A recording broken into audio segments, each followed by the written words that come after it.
Hello and welcome to the Deb Calvert channel on Bright Talk. I'm Deb Calvert. My company is People First Productivity Solutions, and our topic today is what to do when your business operates in silos.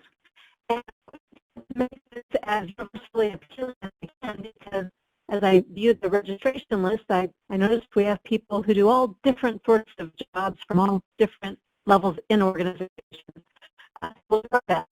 But I encourage you, for those of you who are listening live especially, please post your questions for me throughout the presentation. I'll try to take them as they come or as they weave into the slides that we've got.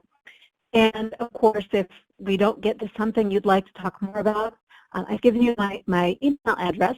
There's a little presenter to audience announcement tab that you can open up and just take down that email address and let me know if I can help in some other way. For those who are new to Bright Talk, let me point out a couple of things. First of all, the live support button, that's the place to go if you have issues at all. Bright Talk has a fantastic team, and they'll give you immediate assistance via chat. I won't be able to do that, so you can let me know, but please understand that I won't be able to respond. They are extremely responsive. I will be encouraging you to look at the attachments as we go along throughout the presentation. The first one that you might want to open up is the PDF of today's slides for those who like to download those and follow along. I always offer those to you in case that's something that you'd like to do. Let me also encourage you to take a look at the second attachment. It's one to my LinkedIn page because I really would like to connect with you. I do these webinars and offer a lot of content so that I can have those opportunities to meet people who are interested in similar things and who might give me a little feedback. I can be bringing relevant, fresh topics every month back to you. What you see on screen right now, that's a little bit about me. I've worked in HR, I've worked in sales, I have worked in operations, I've done a little bit of everything, and I've consulted with hundreds of companies. So everything that I offer you is going to be based on my firsthand experience as well as research that I do. I am primarily a researcher and field coach. Today's topic, discussing what to do when your business operates in silos, I landed on this topic because it seems like in the past couple of years, this has been coming up more and more often from the people that I directly coach. As a certified executive coach, I work with a lot of senior folks in HR and other parts of the organization. I also do a great deal of work with business.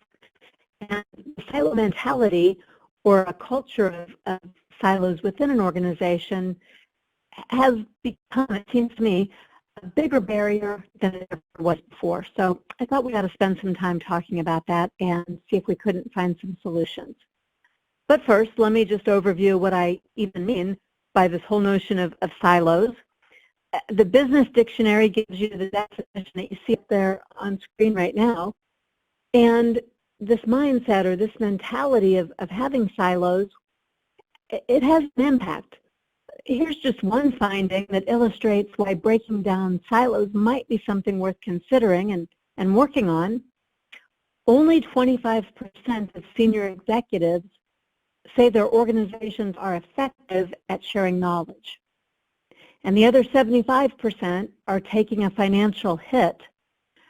Fortune 500 companies reportedly lose an estimated $31.5 billion with a B, $31.5 billion every year by failing to share knowledge across teams. And those findings, that's from a study that SHRM conducted. And then there's also an impact that goes beyond the immediate financial hit. The misalignment of strategies has a domino effect. It causes a lack of trust between teams, and that can then lead to individuals guarding their own information for fear that others outside their department might use it out of context. And then that causes coworkers to miss out on information that could help them do their jobs more efficiently. It also creates redundant work that somebody else on another team may already have done. And overall, you get a dip in operational efficiency. You also get a dip in employee engagement levels. And when employees aren't engaged, their work suffers, and that leads to a poor experience for customers, a reduced level of productivity. It can even affect your top-line revenue, and it certainly will affect your profitability, as we saw in that other finding. I tell you what, if you'd like to know more about that domino effect, especially what happens when employee engagement levels dip, I encourage you to look at some of the other content I've put on this channel. I give you a link in the attachments to one specific webinar that's on this channel. It's one of the most popular ones we've ever done. And it's all about the business case, the reasons financially and otherwise that your business needs to pay attention to employee engagement. It certainly does have a link to a silo mentality. Let me come back to silos and spend a little more time talking about them. Silo, as you probably know all too keenly, it's a business term, and it's been passed around and discussed at boardroom tables for at least 30 years. But unlike some kind of trendy management terms that get tossed around, this is one issue that hasn't disappeared. It hasn't diminished. I think it's actually getting worse, not better. And departmental silos, they're seen as a major pain for most organizations of any size. Once you get beyond 20, 30 employees, it seems like it starts to happen. So let's take a look at the origin of this term, talk about it from all the angles that we can. On farms, silos separate different types of grain, or they might store the same grain when there's too much for a single silo. Right? You segment your grain, you distribute it out between silos at harvest time. And every one of the silos, it does have a specific purpose. It's in place to serve that purpose. And if you've ever seen a silo on a farm, you understand the image of silo mentality, because silos are these big, tall structures with no windows. They're difficult to access since the grain is deposited and withdrawn via machinery. And there are only very few, very limited points of entrance into the silo. Now, of course, silos are essential. They have a job. They protect the grain on a farm. But that silo mentality in business, if it comes up too often, it no longer protects different functions. It no longer helps with the efficiency. It begins to erode the efficiency and harms the business overall. And there are lots of businesses where the departments store or even hoard information, and they make it inaccessible to the rest of the company. And that resistance to sharing information, it doesn't benefit anybody. In businesses, the silo mentality, it's characterized by individuals or divisions or departments that withhold information from others for a lot of reasons. Those reasons might include very positive, well-intentioned ones, but they might also include reasons like power struggles or fear, or simply because it takes a lot of effort to update information that's meant to be shared. And as I said a moment ago, the silo mentality destroys trust, it cuts off communication, and it even fosters complacency. A siloed organization can't remain nimble. It can't respond quickly or take advantage of opportunities. And when information isn't freely shared, businesses can't make informed, data-driven decisions. Right? All kinds of things, inventory, supply chain, distribution, marketing, sales, you name it. All these types of functions suffer when teams don't collaborate cross-functionally. One study revealed that 70% of customer experience professionals and executives viewed the silo mentality as their biggest obstacle to providing solid customer service and meaningful customer experiences. So what that means to you is that breaking down these silos could save money and is much more likely to help you meet company goals. And there are certainly numerous other studies, lots of backup studies that reveal big benefits both internally and externally for those companies that minimize or manage siloed thinking and operations.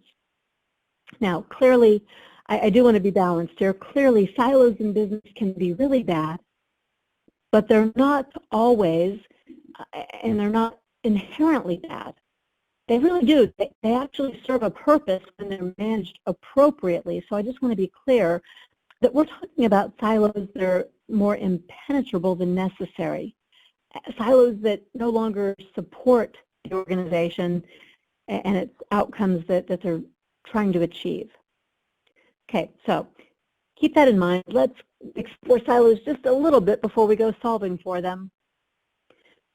Because that silo mindset, it doesn't appear accidentally, and it's not a coincidence that most organizations struggle with these interdepartmental turf wars or even inadvertent misses that happen trying to do your job and to do it functionally, because that's how you've been trained and that's how you're managed, and that's what your performance review probably says.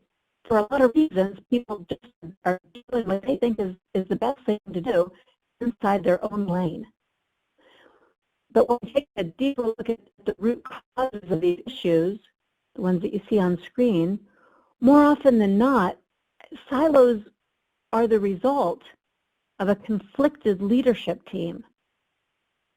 So I know a lot of executives that you might tend to look at your organization and dismiss some of these inefficiencies, this lack of cross-functional solutions and collaboration. You might be blaming inexperienced employees or a lack of basic training or basic business acumen, or maybe you think it's just that some employees don't play nicely in the sandbox with each other.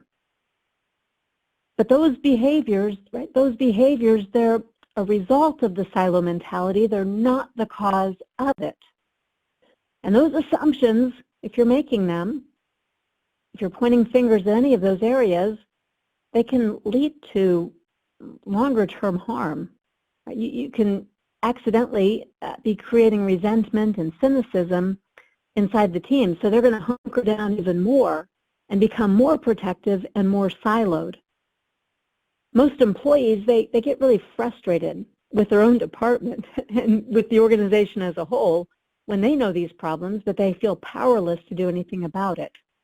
Right? It's the responsibility of leaders, managers and leaders to recognize this and then rise above so that you're creating effective and true long-term solutions that can be scalable and that you can truly execute.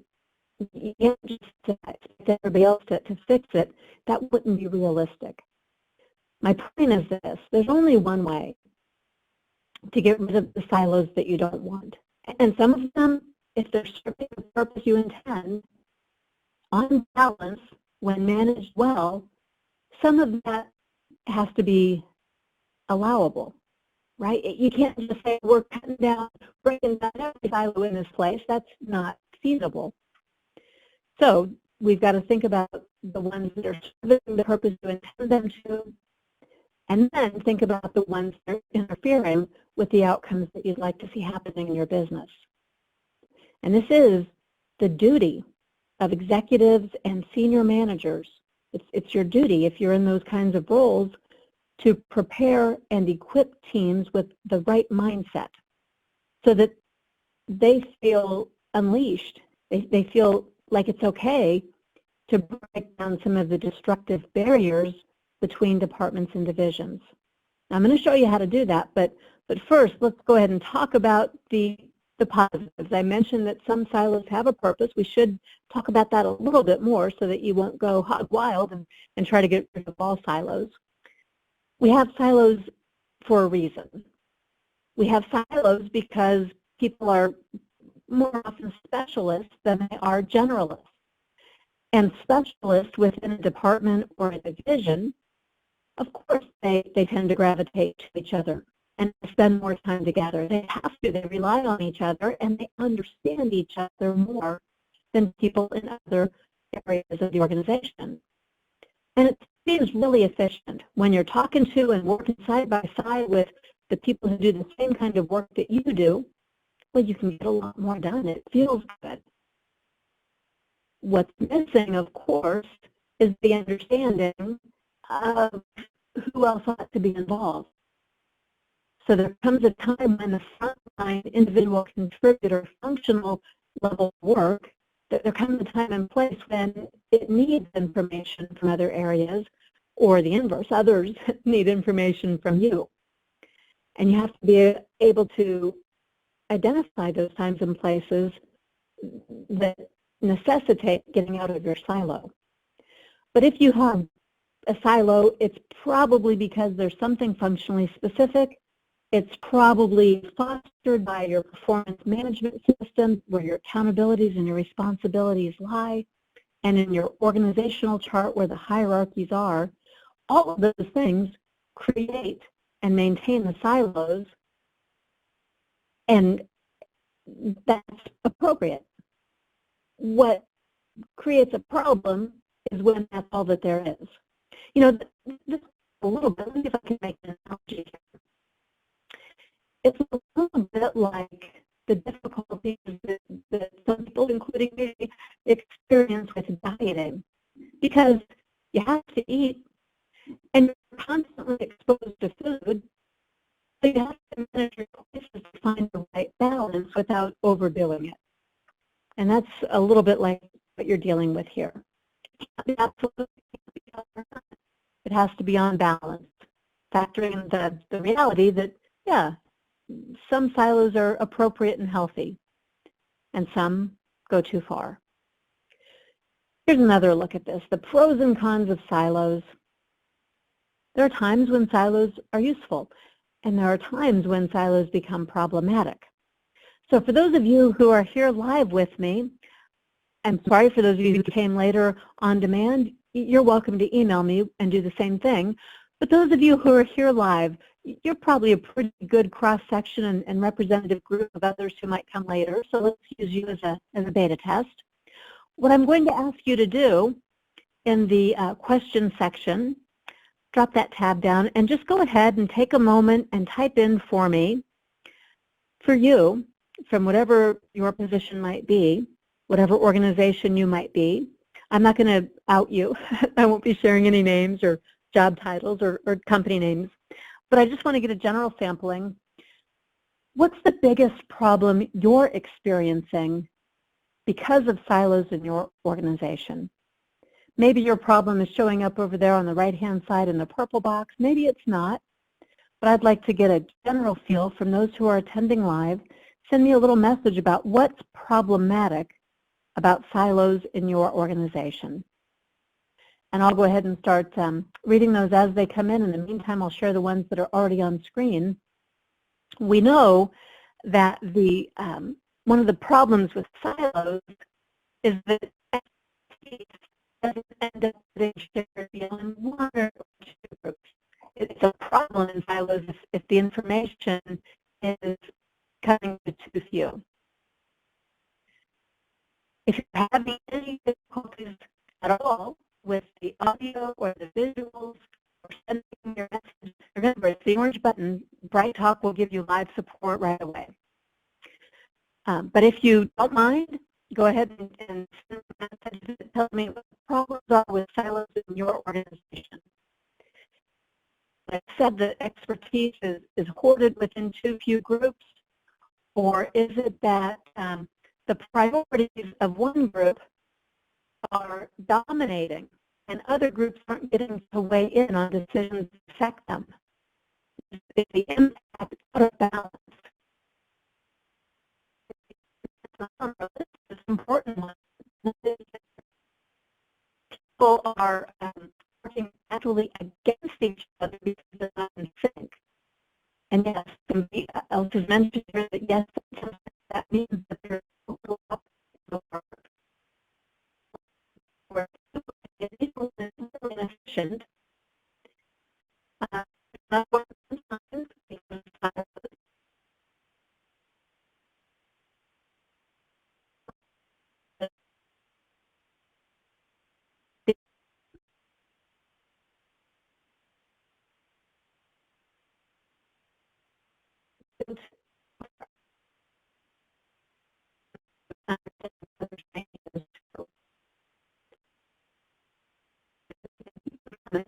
all of these issues should signal to you that your silos are no longer in balance. They're no longer serving the useful purpose they may once have had, where functionally people were working together in a small group.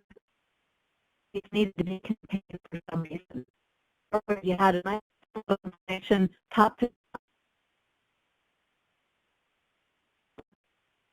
responsibility to be spread across a larger organization. That's when you know it's a problem. Okay, whatever experiencing with your silos, you can because but let's check gears. One of the things that you will want to do is identify where silos are, and then where silos are a problem, and then which ones of those problems need to be addressed. And proactively, if you're setting up new projects or if your organization is tackling new initiatives, right at the very beginning, how might you prevent those silos? How can you take steps proactively so that that won't be a problem in the future? These kinds of questions that you see on screen are meant to help you with that sort of diagnostic activity. These questions can help you educate others in your organization too, whether you're in the executive level or not.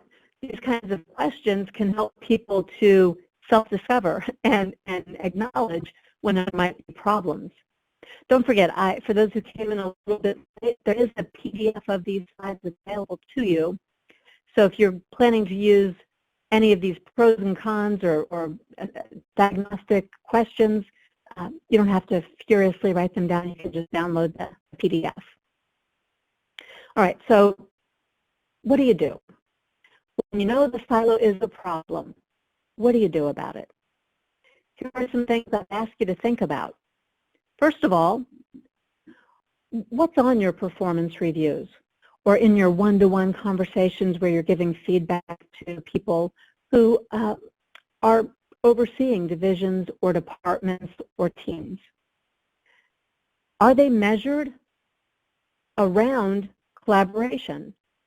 Have you set expectations so that everybody understands you want them to be unified across groups, that being exceptional in your function isn't enough, that in fact there is an adverse effect on the organization and on the way you see their performance if some of these competitive, not sharing resources, duplicating work are occurring. If any of that's happening, and not just any one person. It takes more than one to be in a silo. But if you have one silo, you certainly have more than one. You're expecting everyone to find ways to collaborate. And you're elevating the thinking of group members so that they see the picture and they are understanding that your intention is to drive collaboration, not division. So that's the whole culture change. It's something, yeah, right. Ideally, it would start big. You would have a pronouncement from the top, and everybody would take that message, and everyone would immediately buy in. But, you know, old habits die hard. And even if you had that kind of communication from the top, it would take lots and lots and lots of reminders and small steps to ultimately get to where you'd like to be. But you should celebrate those small wins, and you should champion those who are doing things that would chip away at silos, because that's what will make it happen, the little bits and the pieces along the way. Now, typically there's, in an organization, typically there already is some value placed, at least superficially placed, on collaboration. But a lot of times that value isn't reinforced by the people systems in the organization. So really look closely.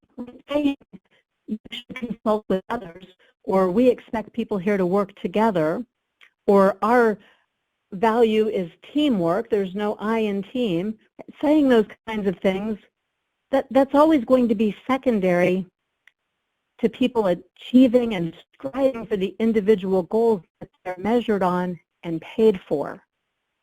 So your sensitivity, your awareness about that, and perhaps your changes to your people system so that you reinforce what you say might be necessary if you're really going to break down silos. And let's face it, the biggest barrier of all is what I was describing a moment ago. Silos are functional groups, and they do need specialization and trust between the members of that intact group. And they need some autonomy to work effectively and efficiently. So the real problem is that occurs at exactly the same time that those functional silos need each other. They're disconnected. Information is traveling way too slowly.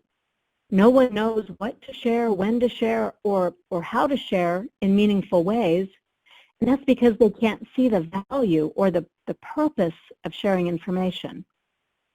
Let me give you another visual, a little metaphor here. Imagine it like this. Imagine that all of us here together on this webinar, we're in a silo inside our own village. We live along this path that you see, and we work together. We're a homogeneous group. We have shared goals. We do the same kind of work. We have a very clear understanding of each other's work, and we see each other regularly. We talk to each other all the time. We like each other. We understand each other. But somewhere down that path, down that road, over there in the mountains, up there, there's another homestead, another silo. It's at least half a day's walk down our path. And it's a winding road to reach that village. So we seldom interact with people in that village because we don't see them all that often. We don't really know what they're doing. And they have different customs, different resources, different values than we do. We occasionally, we trade with them, but when we do, it's a little bit contentious, not because of any specific dispute, not because they've done anything wrong, we've done anything wrong, just because we don't know or understand each other all that well. And it's exactly the same in workplaces. Right? Silos are separated by similar circumstances. The pathway from here to there is long. The next office over, or one floor up. It's still long. The sight line's not clear. We don't understand each other's work all that well. So, it's a barrier. And to overcome that barrier, we have to spend time, we have to make effort to collaborate and to understand what others are all about, even if it's not our own functional expertise, and even if understanding what they do isn't all that easy for us. Okay. Let me give you 7 specific strategies that you can use.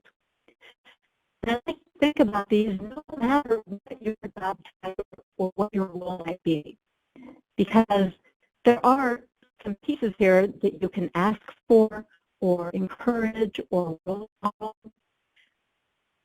Ultimately, all of those things that you can seek out in an organization where you work, where you're looking for something different from the one where these aren't in place. The very first one, I'm going to take them one by one, I'll give you a separate slide for each one. The very first one comes from the book, The 5 Dysfunctions of a Team, and from a lot of the teachings of Pat Lencioni. If you read that book or are familiar with his work, I strongly encourage you to follow him. The first team, what that refers to is that a peer group of people who oversee functions silos or are separated. The first team starts right there at the top. So I'm talking at this moment about the senior team of an organization, whatever their titles are. Maybe you call them leaders or executives or the C-suite, chiefs, whatever you call them. The senior team is the first team at the top. See, silo mentality, it really does begin with management. Divisions within an organization, they set goals that are specific to and benefiting their own department. But a lot of times, that does result in conflict with the goals of some other department. So every executive ends up being focused on accomplishing the specific goals that their division is responsible for, and they might have a focus that incentivizes people in their organization doing the work that they've been tasked with doing, and that can lead to the siloed information. That can create resistance to sharing it across teams, because doing all of that work it's hard. It takes extra time. It doesn't feel efficient in the moment, particularly when you don't understand why or how they're going to use the information they don't share. And you don't know exactly what you need from them. You just know that you need it, and they seem uncooperative when they won't hand it over to you. So it becomes divisive. In order to break down the silo mentality, it really does have to start at the top. And you can chip away elsewhere in the organization, but the ideal would be that the folks at the top of the organization, they see each other as the first team, the one that they're unified with, communicating and collaborating with, aligned with, and each member of that first team priorities of their peers. And when they went back to cascade information and manage the area that they're primarily responsible for, they'd be doing it from a different point of view, because they will have collaborated with and they'll be representing the needs of their full first team. Now, this does have implications and opportunities elsewhere. You can be a first team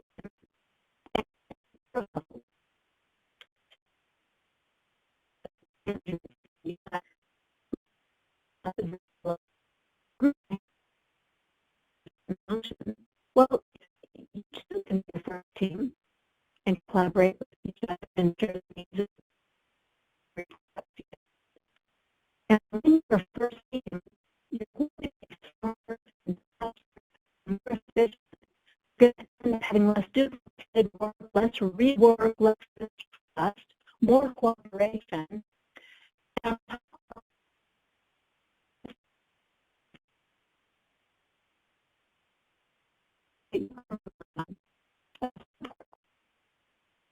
And you'll be able to get together and make better decisions.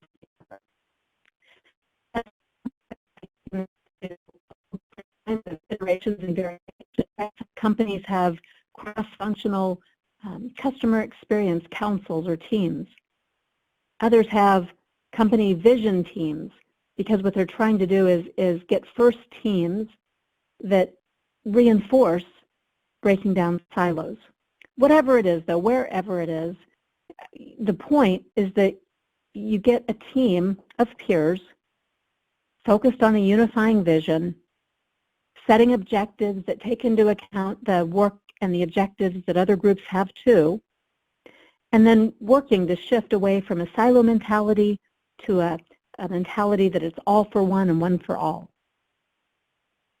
To do that, to get that unified vision and to have that kind of buy-in and that kind of crossover, it does require time and effort. I won't lie to you. It requires time and effort and commitment, and people being able to trust each other at that level of first team, not to be suspicious, not to be doing turf protection, but to really open up and share with each other and have that all for one, one for all mentality. When it happens, this alone is really, really powerful. And it accelerates organizational performance, and it highly engages employees, and it has a huge domino effect of benefits across an organization. So it's worth looking into. I told you that the book, The 5 Dysfunctions of a Team, it's a good one. There are behavioral assessments for teams that go right along with this notion of first team. And if you want more information about any